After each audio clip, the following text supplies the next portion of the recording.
drag, but I down that carousel with just one blow.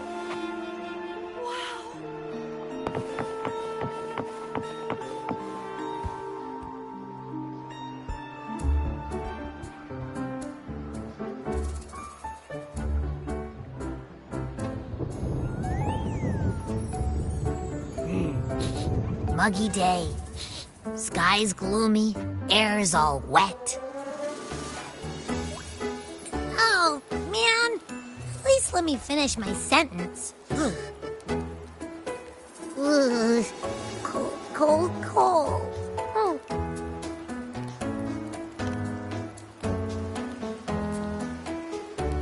All right.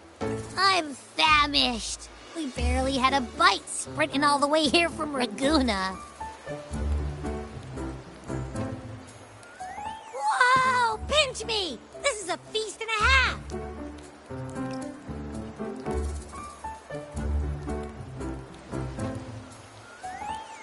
Hey, Rover. So, we did bring enough money, right? I mean, we kind of rushed out without grabbing anything.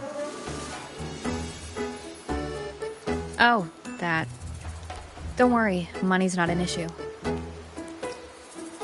Augusta made sure we're covered.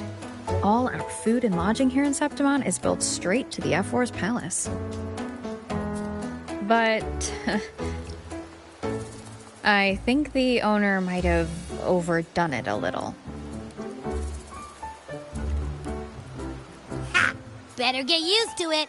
You're the champ of the Great Aegon. And you know me. If food's on offer, I'll be a scoffer. Yeah, no leftovers, guaranteed.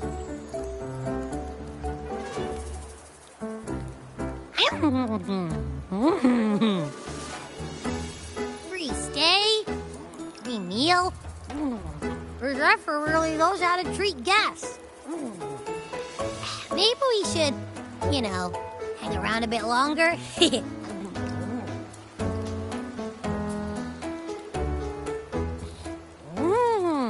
This smells amazing!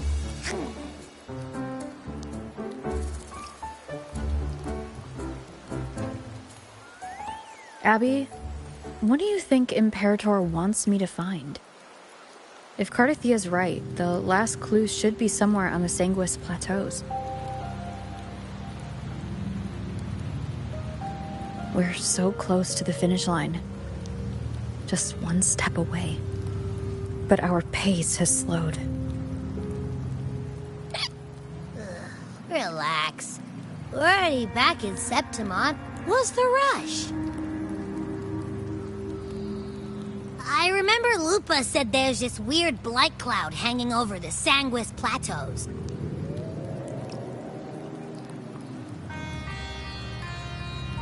And when the high tide, or whatever, rolls around, all the gladiators go there to hunt tacit discords. Wait, is the high tide coming up soon? The Aphra's invite did say something about a big hunt. Huh, that reminds me. Aren't we supposed to meet her today?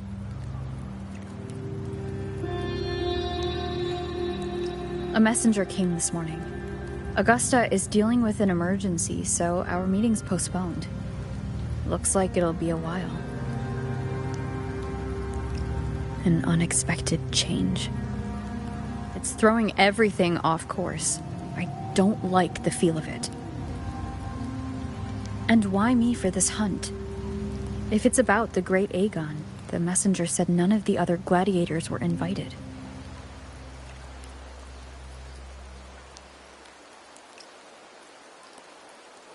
Who knows? Maybe she just wants to test her strength against you. Typical Septimontian, right? You think so? I've only met her a few times, but I doubt she acts on such simple impulses. And as the F4, can she really thoughtlessly do whatever she wants? Guessed from afar. You possess eyes as clear as crystal. But What troubles you so that eyes once bright as the highland sky now darken with rolling clouds?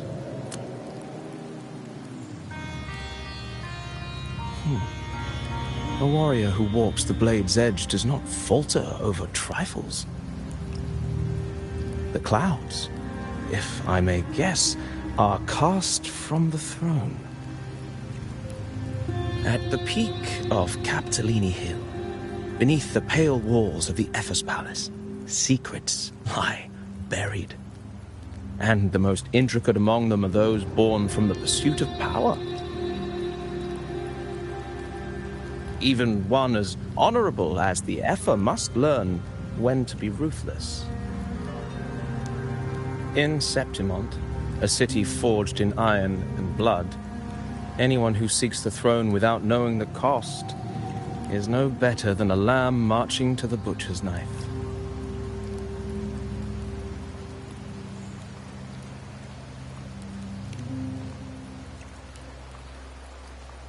I am Nestor, a traveling poet.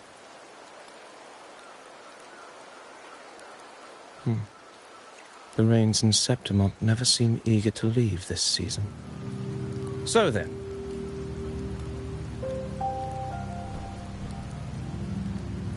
if you are curious about the Epher, then allow me to say that nothing would honor me more than to offer even a modest service to the champion of the great Aegon.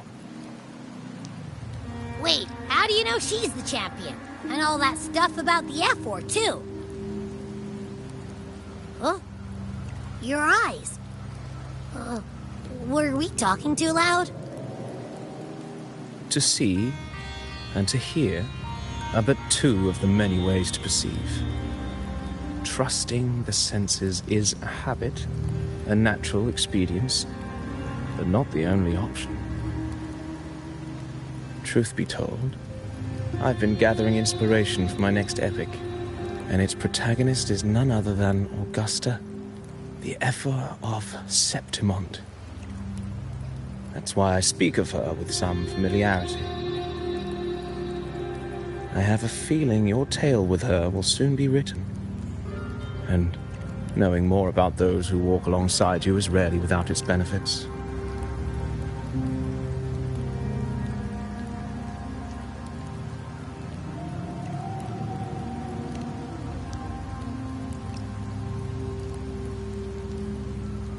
Augusta, a girl of humble birth, a resonator of modest talent, a commoner without noble patronage. And yet, from the den of wolves that is Septimont City, she rose and eventually claimed her place. Just like the burning sun was once a cloud of dust.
fail enough times, and you might eventually succeed.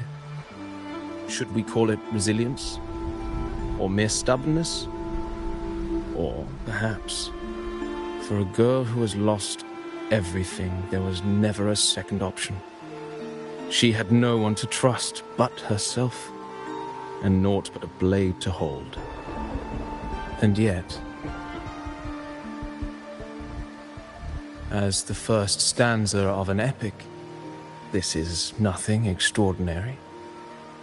Since the lament, across the scorched lands of Solaris, I've heard this story repeat itself, again and again. Greatness. Yes, our era has certainly seen it. But true greatness is never found on the first page of a story. Courage, glory, and honor. Such immortal virtues have been etched in tablet and stone. They are never forged overnight. Light as a thread, elusive as the wind, they weave themselves into every twist of fate, tangling with every insignificant choice we make. I don't know. It's just unbelievable. The Augusta he's talking about, and the F-word we saw in the arena. No way they're the same person. A girl far from home, arriving in the city upon Capitolini Hill in pursuit of strength. No title, no status, no wealth. I doubt anyone at the time could have imagined her rising to where she is now. Do you mean Kato?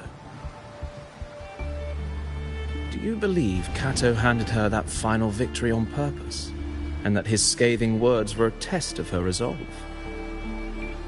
Then Kato must have been an idealist to place his faith in a girl with nothing to her name.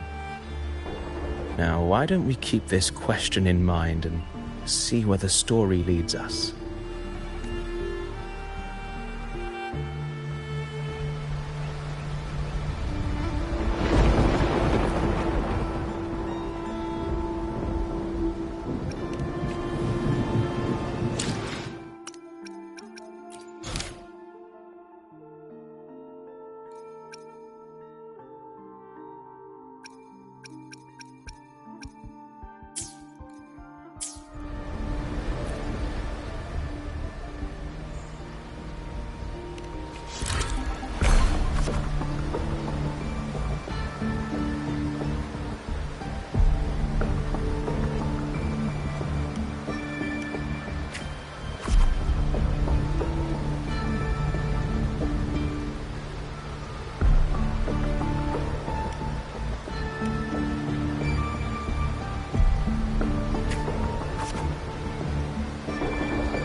merely the rough shape of a short epic.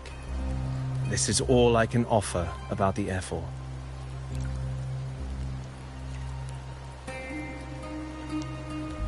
Now, as a listener, what do you make of my narration?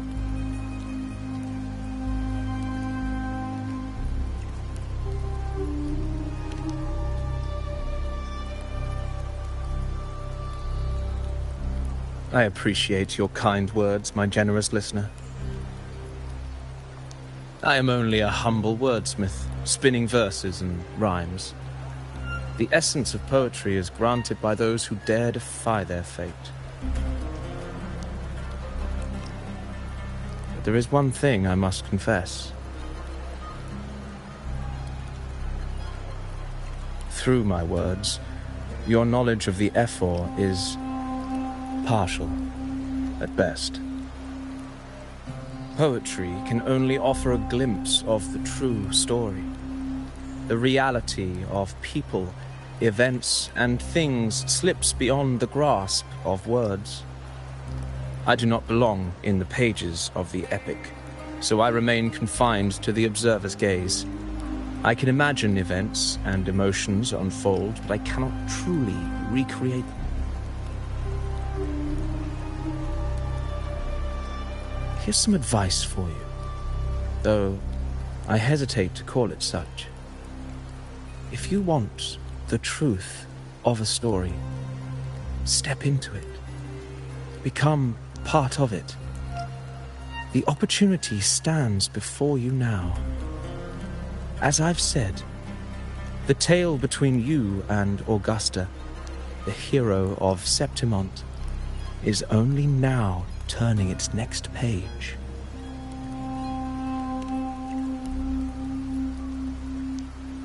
It's not difficult to see. Fate flows like the stars, tracing their course. Your destination is written in the steps you take.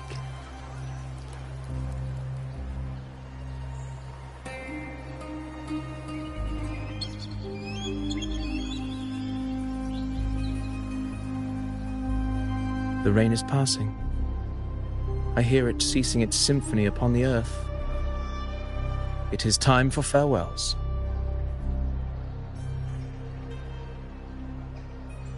Before I leave, may I ask you one last question? What is it that has lifted Augusta to the seat of power? What is it that makes a ruler?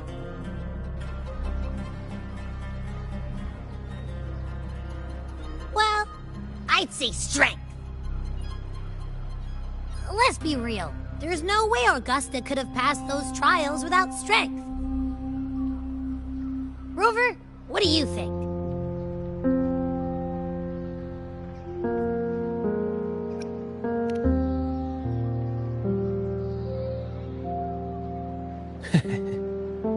You needn't rush to answer now. Keep it in mind as you continue your journey. When the final chapter is written, the answer will reveal itself.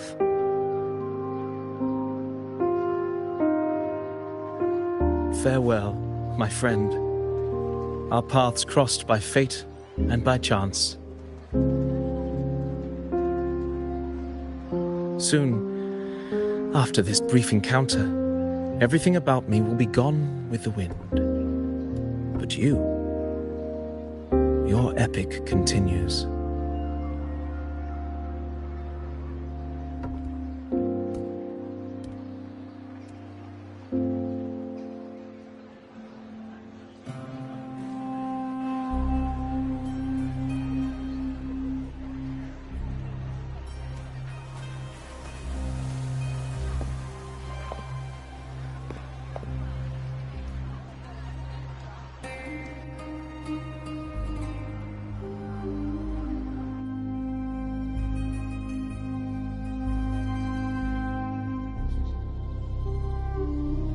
Your Excellency, you have indulged her too much.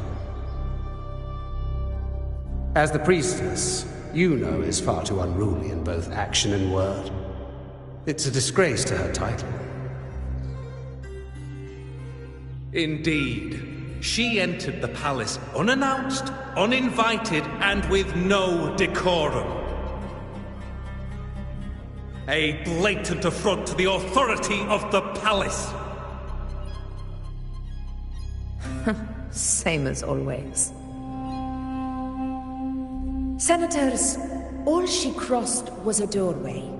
One too insignificant to carry the weight of our authority, or defend anyone's fragile pride.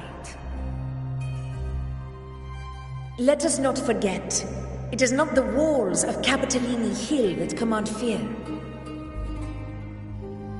It is my will, my sword, and our relentless conquest. I know your fear.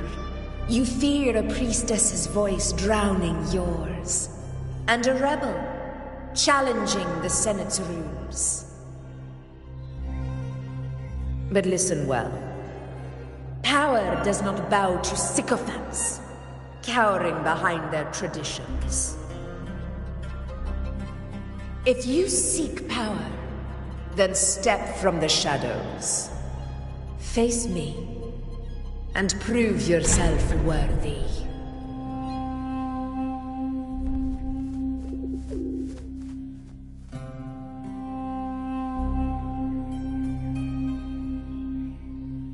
Took you long enough, Augusta. Handling the senators takes time. You know that. Well, to keep our esteemed priestess from waiting, maybe next time I'll just leave them to their own devices. I'll make sure they record every detail of your feat, and relay it word for word to Grandmother Lilibet. Priestess Iuno, unruly behavior, left Tetragon Temple without permission, and trespassed into the Ephor's palace.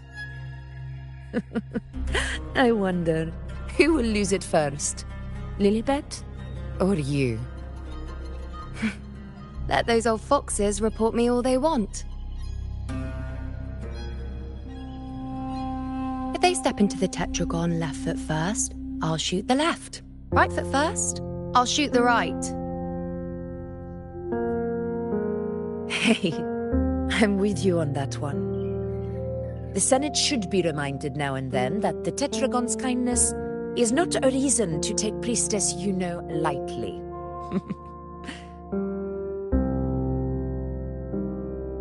Why didn't you wait there? I had everything handled. We depart for the hunting ground tonight.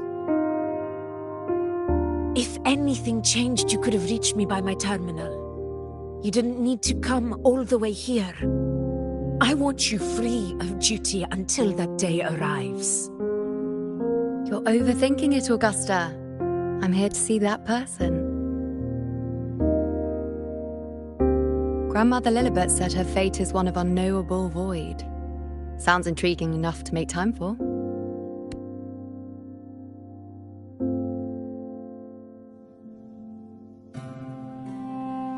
So that's it? Too bad. The ship from Laguna won't dock until tomorrow morning, and we'll be gone by then. Ugh, what a hassle. Patience, you know. The warrior has accepted the invitation. So, you'll have plenty of time to meet during the hunt.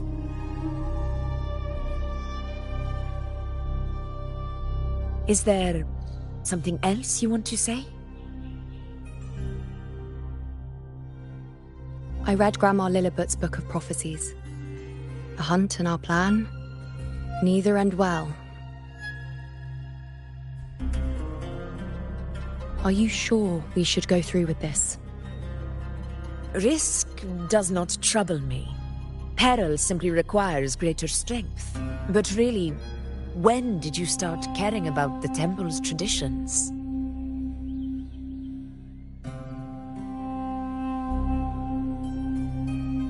O ye faithless of Septimont, the divinity is enraged.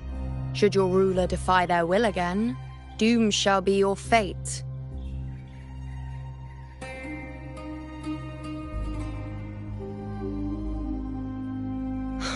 Lately, I've been hearing murmurs from the nobles again about the ancient prophecy from Raguna. I will admit, those words once carried weight.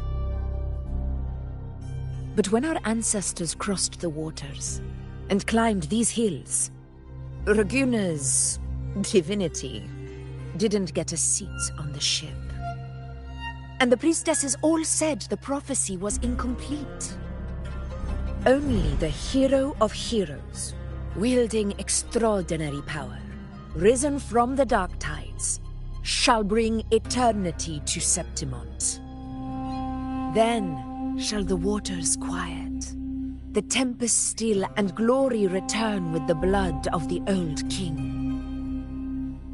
Do not forget, this is the other half of the prophecy. Fabius, Attilius, Valeria, one after another, these heroes have saved Septimont from the brink of ruin. As long as a hero stands, no disaster can break this eternal city. What if this time is different? What if ruin is our fate? Then I will sever that fate with my blade.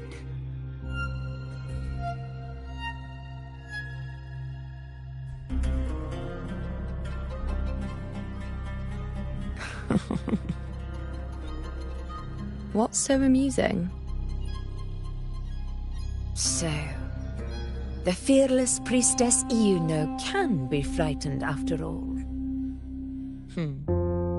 But it's fine. If you're afraid, don't push yourself. I can handle this alone.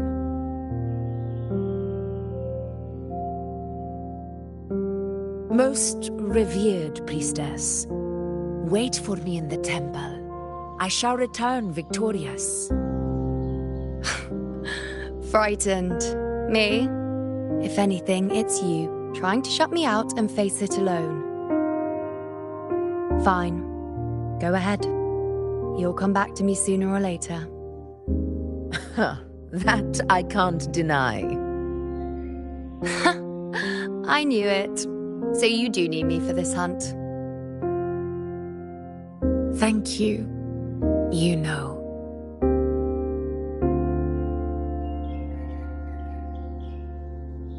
Why are you saying this?